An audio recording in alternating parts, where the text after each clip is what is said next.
Hello guys, welcome back to banking Kannadiga. ಈ ವಿಡಿಯೋದಲ್ಲಿ ನಾನು S B I clerk salary slip ತೋರಿಸ್ತಿದ್ದೀನಿ. ಅಂಡ್ ಈ ಸ್ಯಾಲರಿ ಸ್ಲಿಪ್ ಏನಿದೆ ಇದು ಕರ್ನಾಟಕದೇ ಆಗಿರುತ್ತೆ ಅಂಡ್ ಕರ್ನಾಟಕ ಆಸ್ಪಿರೆಂಟ್ ಆಗಿರುತ್ತೆ. ಅಂಡ್ ಇವರು ಜಾಯಿನ್ ಆಗಿದ್ದು 2 ಮಂತ್ಸ್ ಆಗಿದೆ ಅಷ್ಟೇ. 2024ರಲ್ಲಿ S B I clerk notification ಬಂದಿತ್ತು ಡಿಸೆಂಬರ್ ಮಂತ್ ಅಲ್ಲಿ. ಬಟ್ ಎಕ್ಸಾಮ್ ಆಗಿದ್ದು ಫೆಬ್ರವರಿ ಮಂತ್ ಅಲ್ಲಿ ಪ್ರಿಲಿಮ್ಸ್. ಸೊ ಇಷ್ಟು ಬೇಗ ನೋಡಿ, ಪ್ಲೇಸ್ಮೆಂಟ್ ಮುಗಿದು ಆಲ್ರೆಡಿ 2 ಮಂತ್ ಸ್ಯಾಲರಿ ತಗೊಂಡಿದ್ದಾರೆ. ಅಂಡ್ ಈ ಸ್ಯಾಲರಿ ಸ್ಲಿಪ್ ಏನಿದೆ ಇದು ಕರೆಂಟ್ ಮಂತ್ ಅಂದ್ರೆ September month. S B I ಏನಾಗುತ್ತೆ 25th ಸ್ಯಾಲ್ರಿ ಆಗ್ಬಿಡುತ್ತೆ ಪ್ರತಿ ತಿಂಗಳು. ಸೊ ಅಂಡ್ ಈ ಸ್ಯಾಲ್ರಿ ಏನಿದೆ ಇದಲ್ದಲೆ ಎಕ್ಸ್ಟ್ರಾ ಅಲವೆನ್ಸಸ್ ಇರುತ್ತೆ. ಅಂಡ್ ಇವರಿಗೆ S B I J A ನಿಮಗಾದ್ರೆ ಅದರ್ ಕ್ಲರಿಕಲ್ ಜಾಬ್ಗಿಂತ ಲೈಕ್ IPS ಕ್ಲರ್ಕ್ ಇರ್ಬೋದು, RRB ಕ್ಲರ್ಕ್ ಇರ್ಬೋದು, ಅವ್ರಿಗಿಂತ 2 ಇಂಕ್ರಿಮೆಂಟ್ ಜಾಸ್ತಿ ಸಿಗುತ್ತೆ ಬೇಸಿಕ್ ವ್ಯಾಲಿ. ಅಂಡ್ ಅದ್ರ ಜೊತೆ ಅಲವೆನ್ಸಸ್ ಏನಿದೆ S B I clerk post ಅಲ್ಲಿ ತುಂಬಾ ಜಾಸ್ತಿ compare to IBPS clerk and RRB clerk. ಈಗ ಫಸ್ಟ್ ನಾನು ಸ್ಯಾಲರಿ ಸ್ಲಿಪ್ ತೋರಿಸ್ತೀನಿ, ಅದಾದ್ಮೇಲೆ ಯಾವ ಯಾವ ಅಲೈನ್ಸಸ್ ನೀವು ಎಲಿಜಿಬಲ್ ಇರ್ತೀರಾ ಅನ್ನೋದು ನೆಕ್ಸ್ಟ್ ಎಕ್ಸ್ಪ್ಲೇನ್ ಮಾಡ್ತೀನಿ. ಸೊ ಈಗ ಸ್ಯಾಲರಿ ಸ್ಲಿಪ್ ನೋಡೋಣ. ಸೊ ಇದೇ ನೋಡಿ ಸ್ಯಾಲರಿ ಸ್ಲಿಪ್. ಅಂಡ್ ನೀವು ಇಲ್ಲಿ ನೋಡ್ಬೋದು 23/7/2025 ಅಂದ್ರೆ ಇವರು ಜಾಯಿನ್ ಆಗಿರೋದು ಜುಲೈಲಿ. ಆಗಸ್ಟ್ ಮಂತ್ ಸ್ಯಾಲ್ರಿ ತಗೊಂಡಿರ್ತಾರೆ. ನಾನು ಆಗಸ್ಟ್ ಮಂತ್ ಸ್ಯಾಲ್ರಿ ಸ್ಲಿಪ್ ತೋರಿಸಬಹುದಿತ್ತು, ಬಟ್ ಆಗಸ್ಟ್ ಮಂತ್ ಸ್ಯಾಲ್ರಿ ಏನಾಗಿರುತ್ತೆ ಅಂದ್ರೆ ಇವ್ರು 23ನೇ ತಾರೀಕು ಜುಲೈ ಜಾಯಿನ್ ಆಗಿರೋದ್ರಿಂದ ಅಲ್ಲಿ ಇದು 7+1 8 ಡೇಸ್ ಸ್ಯಾಲ್ರಿ ಸೇರಿಸ್ಬಿಟ್ಟು ಬಂದಿರುತ್ತೆ. ಸೊ ಅದಕ್ಕೆ ಆ ಸ್ಯಾಲ್ರಿ ಸ್ಲಿಪ್ ತಂದಿಲ್ಲ. ಇದು ಇವ್ರದ್ದು ಸೆಕೆಂಡ್ ಸ್ಯಾಲ್ರಿ ಸ್ಲಿಪ್ ಆಗಿರುತ್ತೆ. ಅಂಡ್ ನೀವು ಇಲ್ಲಿ DA ನೋಡಬಹುದು. DA ಈ ಕ್ವಾರ್ಟರ್ ಅಲ್ಲಿ ಏನಿದೆ 21.13 ಇದೆ. ಅಂಡ್ ಇವಾಗ ಸೆಕೆಂಡ್ ಕ್ವಾರ್ಟರ್ ಮುಗೀತು ಸೆಪ್ಟೆಂಬರ್ ಅಲ್ಲಿ. ನೆಕ್ಸ್ಟ್ ಕ್ವಾರ್ಟರ್ಗೆ ಇನ್ಕ್ರೀಸ್ ಆಗುತ್ತಾ ಡಿಕ್ರೀಸ್ ಆಗೋದು ಅನ್ನೋದು ಇನ್ನು ಕೆಲವೇ ದಿನದಲ್ಲಿ ಗೊತ್ತಾಗುತ್ತೆ. ಯೂಶುವಲಿ ಇನ್ಕ್ರೀಸ್ ಆಗುತ್ತೆ, ಬಟ್ ನೋಡೋಣ ಈ ಸಲ ಇನ್ಕ್ರೀಸ್ ಆಗುತ್ತಾ ಡಿಕ್ರೀಸ್ ಆಗುತ್ತಾ ಅಂತ. ಅದು DA ರಿವಿಷನ್ ಆದ್ಮೇಲೆ ನಾನು ನಿಮಗೆ ಟೆಲಿಗ್ರಾಮ್ ಚಾನಲ್ ಅಲ್ಲಿ ಇನ್ಫಾರ್ಮ್ ಮಾಡ್ತೀನಿ. And DA very important. ಇದು ಜಾಸ್ತಿ ಆದಷ್ಟು ನಮ್ಮ ಸ್ಯಾಲ್ರಿ ಜಾಸ್ತಿ ಆಗ್ತಾ ಹೋಗುತ್ತೆ. ಸೊ ಈಗ ಬೇಸಿಕ್ ಸ್ಯಾಲ್ರಿ ನೋಡೋಣ. ಸೊ ಬೇಸಿಕ್ ಸ್ಯಾಲ್ರಿ ಏನಿದೆ ಇದು 26,730. ಅದರ್ ಕ್ಲರಿಕಲ್ ಪೋಸ್ಟ್ ಏನಿರುತ್ತೆ ಇಷ್ಟಿರೋದು. ಯಾಕೆಂದ್ರೆ ಇದು ಬೇಸಿಕ್ ಸ್ಯಾಲ್ರಿ. SBI ಅವರು +2 ಇಂಕ್ರಿಮೆಂಟ್ ಮೊದಲೇ ಕೊಡ್ತಾರೆ.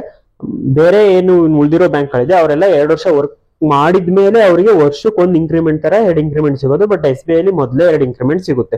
ಸೊ ಅದಕ್ಕೆ ಇವ್ರದ್ದು 26,730 ಬೇಸಿಕ್ ಪೇ ಆಗಿರುತ್ತೆ. ಆ ಬೇಸಿಕ್ ಪೇಗೆ 21.13% DA ಹಾಕಿದ್ರೆ ಅದು 7,577. ಅದ್ರ ಜೊತೆ ಸ್ಪೆಷಲ್ ಅಲೈನ್ಸ್ ಅಂತ ಇರುತ್ತೆ, ಅದು 7,083. ಹೌಸ್ ರೆಂಟ್ ಅಲೈನ್ಸ್ ಅಂತ ಇರುತ್ತೆ, ಇದು 2,862.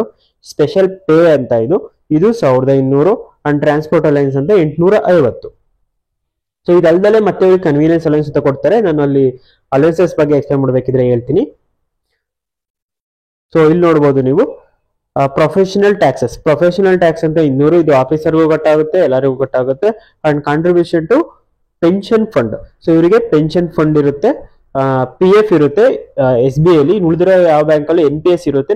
ನಮ್ಮ ಪಬ್ಲಿಕ್ ಸೆಕ್ಟರ್ ಬ್ಯಾಂಕ್ ಅಲ್ಲಿ PF ನ ಕಂಟಿನ್ಯೂ ಮಾಡ್ಕೊಂಡು ಹೋಗ್ತಿರೋದು SBI ಒಂದೇ ಆಗಿರುತ್ತೆ. ಅಂಡ್ ಇದು ಯೂನಿಯನ್ ಮೆಂಬರ್ಶಿಪ್. ಸ್ಟೇಟ್ ಬ್ಯಾಂಕ್ ಎಲ್ಲಾ ಬ್ಯಾಂಕ್ ಅಲ್ಲೂ ಅವ್ರವ್ರದೇ ಯೂನಿಯನ್ ಇರುತ್ತೆ. ಸೊ ಆ ಯೂನಿಯನ್ಗೆ ಇವರು 100 rupees ಪ್ರತಿ ಮಂತ್ ಕಟ್ತಿರ್ತಾರೆ. ಇದು ಇವರು ತಗೊಂಡಿರೋ ಸಬ್ಸ್ಕ್ರಿಪ್ಷನ್ ತರ ಆಗಿರುತ್ತೆ. ಅಂಡ್ ಆಲ್ಮೋಸ್ಟ್ ಎಲ್ಲಾ ಬ್ಯಾಂಕ್ ಎಂಪ್ಲಾಯೀಸು ಒಂದಲ್ಲ ಒಂದು ಯೂನಿಯನ್ ಅಲ್ಲಿ ಜಾಯಿನ್ ಆಗಿರ್ತಾರೆ.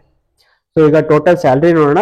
ಟೋಟಲ್ ಸ್ಯಾಲ್ರಿ ಗ್ರಾಸ್ ಬಂದ್ಬಿಟ್ಟು ಇವರಿಗೆ 46,300 ರೂಪಾಯಿ ಆಗಿರುತ್ತೆ. ಅದ್ರಲ್ಲಿ ಡಿಡಕ್ಷನ್ಸ್ ಎಲ್ಲ ಮೈನಸ್ ಮಾಡಿ ಇವ್ರು ಯಾವುದೇ ರೀತಿ ಯಾವ್ದು ಲೋನು ಏನು ತಗೊಂಡಿಲ್ಲ. ಅಂಡ್ ಇವರು ಪ್ರೊಬೇಷನ್ ಅಲ್ಲಿ ಇರ್ತಾರೆ. ಅಂಡ್ ಅದ್ರಲ್ಲಿ ಈಗ ಡಿಡಕ್ಷನ್ 3,683 ರೂಪಾಯಿ ಕಳೆದ್ರು ಇವರಿಗೆ ಇನ್ ಹ್ಯಾಂಡ್ 42,621. ಇದು ಪ್ರತಿ ತಿಂಗಳು ಇಷ್ಟೇ ಸ್ಯಾಲ್ರಿ ಸಿಗೋದು. ಇದರಲ್ಲಿ ಯಾವುದೇ ರೀತಿ ಎಕ್ಸ್ಟ್ರಾ ಡಿಡಕ್ಷನ್ಸ್ ಆಗ್ಲಿ ಅಥವಾ ಯಾವುದೇ ರೀತಿ ಎಕ್ಸ್ಟ್ರಾ ಅಲವೆನ್ಸಸ್ ಆಗ್ಲಿ ಅಥವಾ ಇಂಕ್ರಿಮೆಂಟ್ ಅಥವಾ ಅರಿಯರ್ಸ್ ಆಗ್ಲಿ ಏನೂ ಜಾಯಿನ್ ಆಗಿಲ್ಲ. ಇದು ಪ್ಯೂರ್ಲಿ ಫ್ರೆಶರ್ ಆಗಿ ನೀವು ಜಾಯಿನ್ ಆದಾಗ ಸಿಗುವಂತ ಸ್ಯಾಲ್ರಿ. ಅಂಡ್ ಇವಾಗ ನಾನು ಈ ಸ್ಯಾಲ್ರಿ ಅಲ್ದಲ್ಲೇ ಇನ್ನೂ ಯಾವ್ಯಾವ ಅಲವೆನ್ಸ್ ಸಿಗುತ್ತೆ ಅಂತ ನಾನು ಇಲ್ಲಿ ತೋರಿಸ್ತೀನಿ. ಸೊ ಫಸ್ಟ್ ಬಂದ್ಬಿಟ್ಟು ಮಂತ್ಲಿ ಅಲವೆನ್ಸ್ ಬಗ್ಗೆ ಮಾತಾಡ್ತೀನಿ. ಫಾರ್ ಎಕ್ಸಾಂಪಲ್ ನಿಮ್ಮ ಹತ್ರ ನಿಮ್ದೇ ಆದ ಓನ್ ವೆಹಿಕಲ್ ಇದ್ರೆ 2 ವೀಲರ್ ಆರ್ 4 ವೀಲರ್ ಯಾವುದೇ ಆದ್ರೂ 20 ಲೀಟರ್ಗೆ ದುಡ್ಡು ಕೊಡ್ತಾರೆ. ಲೈಕ್ ಅದು ನೀವು ಬಿಲ್ ಸಬ್ಮಿಟ್ ಮಾಡ್ಬೇಕು ಆ ತರ ಏನು ಇಲ್ಲ. ನೀವು ಡಿಕ್ಲರೇಷನ್ ಬೇಸಿಸ್ ಮೇಲೆ 20 ಲೀಟರ್ ತಗೋಬಹುದು. ಫಾರ್ ಎಕ್ಸಾಂಪಲ್ ಇವಾಗ 110 ರೂಪಾಯಿ ನಡೀತಿರ್ಬೋದು. ಸೊ 110 ರೂಪಾಯಿ ಅಂತಂದ್ರೆ ನಿಮಗೆ ಅಲ್ಲಿ 2,200 ರೂಪಾಯಿ ಪೆಟ್ರೋಲ್ಗೆನೆ ಸಿಗುತ್ತೆ. ಇಲ್ಲ ನಿಮ್ಮ ಹತ್ರ ಓನ್ ವೆಹಿಕಲ್ ಇಲ್ಲ, ನಿಮ್ಮ ಹೆಸರಲ್ಲಿ ಯಾವ್ದು ವೆಹಿಕಲ್ ಇಲ್ಲ ಅಂತಂದ್ರೆ ನಿಮಗೆ ನೋ ವೆಹಿಕಲ್ ಅಂತ ಅಂದ್ರೆ ವಿತೌಟ್ ವೆಹಿಕಲ್ 650 ಸಿಗುತ್ತೆ.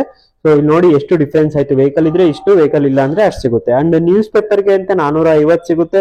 ಅಂಡ್ ಎಂಟರ್ಟೈನ್ಮೆಂಟ್ಗೆ ಅಂತ 425 ಸಿಗುತ್ತೆ. ಇದು 1,525 ಏನಿದೆ ಇದು ನಾನು ವಿತೌಟ್ ವೆಹಿಕಲ್ ಅಂತ ಕ್ಯಾಲ್ಕುಲೇಟ್ ಮಾಡಿರೋದು ಇಷ್ಟಕ್ಕೆ. ಬಟ್ ನೀವು ವೆಹಿಕಲ್ ಅಂತ ಕನ್ಸಿಡರ್ ಮಾಡಿದ್ರೆ ಇದು ಸರಿ ಸುಮಾರು 3,000ಗಿಂತ ಜಾಸ್ತಿ ನಿಮಗೆ ಮಂತ್ಲಿ ಅಲೋಯನ್ಸ್ ಎಕ್ಸ್ಟ್ರಾ ಸ್ಯಾಲ್ರಿ ಅಲ್ದಲ್ಲೇ ಸಿಗುವಂತದ್ದು.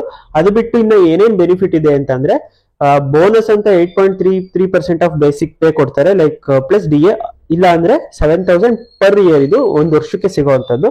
ಅದ್ ಬಿಟ್ಟರೆ LTC ಅಂತ, ಇದು ಬಂದ್ಬಿಟ್ಟು 2,350 ಕಿಲೋಮೀಟರ್ಗೆ AC 2 ಟೈರ್ ಒನ್ಸ್ ಅಂದ್ರೆ 2 years ಒನ್ಸ್ ನೀವು ಟ್ರಾವೆಲ್ ಮಾಡಬಹುದು ನಿಮ್ಮ ಡಿಪೆಂಡೆಂಟ್ ಜೊತೆ. ನೀವು ಬ್ಯಾಂಕಿಂಗ್ ಜಾಯ್ನ್ ಆದ್ಮೇಲೆ ನಿಮ್ ಡಿಪೆಂಡೆಂಟ್ ಯಾರು ಅಂತ ಡಿಕ್ಲೇರ್ ಮಾಡೋದಿರುತ್ತೆ.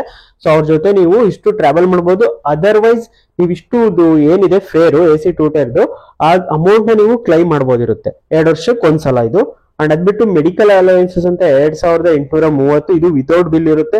ಅಂಡ್ ಲೀವ್ ನೀವು 5 ದಿನದ್ದು ಲೀವ್ ಎನ್ಕ್ಯಾಶ್ ಮಾಡ್ಕೋಬಹುದು, ಮೀನ್ಸ್ ಕ್ಯಾಶ್ ಆಗಿ ಕನ್ವರ್ಟ್ ಮಾಡ್ಕೋಬಹುದು 5 ಲೀವ್ ನಿಮ್ಮ ಹತ್ರ ಇದ್ರೆ. ಅಂಡ್ ಇದು ಮೆಡಿಕಲ್ ರಿಯಂಬರ್ಸ್ಮೆಂಟ್ ಆಬ್ವಿಯಸ್ಲಿ ನಿಮಗೆ ಫುಲ್ ಇನ್ಶೂರ್ಡ್ ಇರ್ತೀರಾ ನೀವು, ನಿಮಗೆ ಹೆಲ್ತ್ ಇನ್ಶೂರೆನ್ಸ್ ಇರುತ್ತೆ, ಸೊ ನೀವು ಮೆಡಿಕಲ್ ರಿಯಂಬರ್ಸ್ಮೆಂಟ್ ಮಾಡ್ಕೋಬಹುದು. ಅಂಡ್ ಫೆಸ್ಟಿವಲ್ ಲೋನ್ ಅಂತ, ಇದು ನೀವು ತಗೊಂಡ್ರೆ ವಿತೌಟ್ ಇಂಟ್ರೆಸ್ಟ್ ಇರುತ್ತೆ. ಅಂಡ್ ಫರ್ನಿಚರ್ ಲೋನ್ ತಗೊಂಡ್ರು ವಿತೌಟ್ ಇಂಟ್ರೆಸ್ಟ್. ಸೊ ನೋಡಿ, ಏನು ಇಂಟ್ರೆಸ್ಟ್ ಇಲ್ದಲೆ ನಿಮಗೆ ದುಡ್ಡು ಕೊಡ್ತಾರೆ, ನೀವು ಎಷ್ಟು ಇಸ್ಕೊಂಡಿರ್ತೀರ ಅಷ್ಟು ಕೊಡ್ಬೇಕಾಗಿರುತ್ತೆ ಬ್ಯಾಂಕಿಗೆ. ಅಂಡ್ ಹೋಮ್ ಲೋನ್ ಅಲ್ಲಿ ಕನ್ಸೆಷನ್ ಇರುತ್ತೆ, ಪರ್ಸನಲ್ ವೆಹಿಕಲ್ ಲೋನ್, ಎಜುಕೇಶನ್ ಎಲ್ಲಾದ್ರಲ್ಲೂ ನಿಮಗೆ ಕನ್ಸೆಷನ್ಸ್ ಅಂದ್ರೆ ಇಂಟ್ರೆಸ್ಟ್ ಕಮ್ಮಿ ಇರುತ್ತೆ.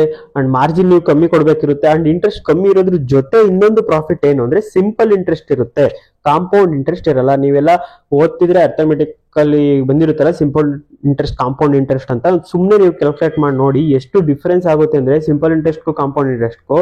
ಫಾರ್ ಎಕ್ಸಾಂಪಲ್, ನೀವೇನಾದ್ರೂ, ನಾನು ಜಸ್ಟ್ ಎಕ್ಸಾಂಪಲ್ ಹೇಳ್ತೀನಿ, ನೀವು 1 CR ಲೋನ್ ತಗೊಂಡ್ರಿ ಅಂತ ಅನ್ಕೊಳ್ಳಿ, 1 ಕೋಟಿ ಒಂದು ಮನೆ ಲೋನ್ ತಗೋತೀರಾ ಅಂತಂದ್ರೆ ನೀವು ಕಾಂಪೌಂಡ್ ಇಂಟ್ರೆಸ್ಟ್ ಅಲ್ಲಿ ಆಲ್ಮೋಸ್ಟ್ ಈ 1 crore ಅಲ್ದಲೆ ಒಂದು ಸರಿಸುಮಾರು 2 ಕೋಟಿ ಜಾಸ್ತಿ ಕಟ್ಟಿರ್ತೀರಾ. ಬಟ್ ಸಿಂಪಲ್ ಇಂಟ್ರೆಸ್ಟ್ ಆದ್ರೆ ನಿಯರ್ಲಿ 1 crore ಮಾತ್ರ ಜಾಸ್ತಿ ಕಟ್ಟಿರ್ತೀರಾ. ಸೊ ಇದು profit, simple interest compound interest compare ಮಾಡಿದ್ರೆ. ಸೊ ಇದಿಷ್ಟು ನಿಮಗೆ SBI JA ಕ್ಲಿಯರ್ ಆಗಿದ್ರೆ ನಿಮಗೆ ಸಿಗುವಂತ ಅಲೋಯನ್ಸಸ್. ಅಂಡ್ ನಿಮ್ದು ಇವಾಗ ಕರೆಂಟ್ಲಿ ನಿನ್ನೆ ತಾನೇ ಎಕ್ಸಾಮ್ ಮುಗಿದಿದೆ, ಲೈಕ್ 27th, ಈ ವಿತಿನ್ 1 month ಅಲ್ಲಿ ನಿಮಗೆ ರಿಸಲ್ಟ್ ಬಂದೋಗುತ್ತೆ. ಅದಾಗಿ 1 month ಒಳಗಡೆ ನಿಮಗೆ ಮೇನ್ಸ್ ಮುಗ್ದೋಗುತ್ತೆ. ಅದಾಗಿ ಒಂದು 15 to 20 days ಅಷ್ಟೇ ನಿಮಗೆ ಪ್ಲೇಸ್ಮೆಂಟ್ ಸಿಗುತ್ತೆ. ಮೇ ಬಿ ಇಯರ್ ಎಂಡ್ ಅಂದ್ರೆ ಡಿಸೆಂಬರ್ ಎಂಡ್ ಅಷ್ಟರಲ್ಲಿ ನೀವು ಜಾಯ್ನಿಂಗ್ ಆಗಿರ್ತೀರಾ, ಜನವರಿ ಅಷ್ಟರಲ್ಲಿ ನೀವು first salary ತಗೊಂಡಿರ್ತೀರಾ.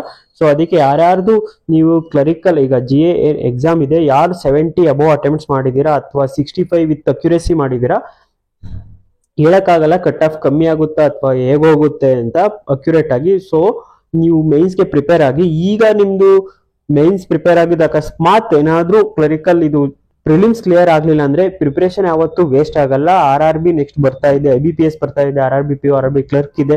So mains preparation ಯಾವತ್ತಿದ್ರೂ ನಿಮಗೆ ಯೂಸ್ಫುಲ್ ಆಗುತ್ತೆ. ಸೊ ಮೇನ್ಸಿಗೂ ಸ್ವಲ್ಪ ಗಮನ ಕೊಟ್ಟು ಪ್ರಿಪೇರ್ ಆಗಿ. ಸೊ ಈ ವಿಡಿಯೋ ಬಂದು ಮೋಟಿವೇಶನ್ ಪರ್ಪಸ್ಗೆ ಅಂತ ಮಾಡಿದ್ ನಾನು, ಮೇನ್ಸ್ಗೆ ಪ್ರಿಪೇರ್ ಆಗಲಿ ಅಂತ. ಸೊ ಇದಿಷ್ಟೇ ವಿಡಿಯೋದಲ್ಲಿ. Thank you for watching.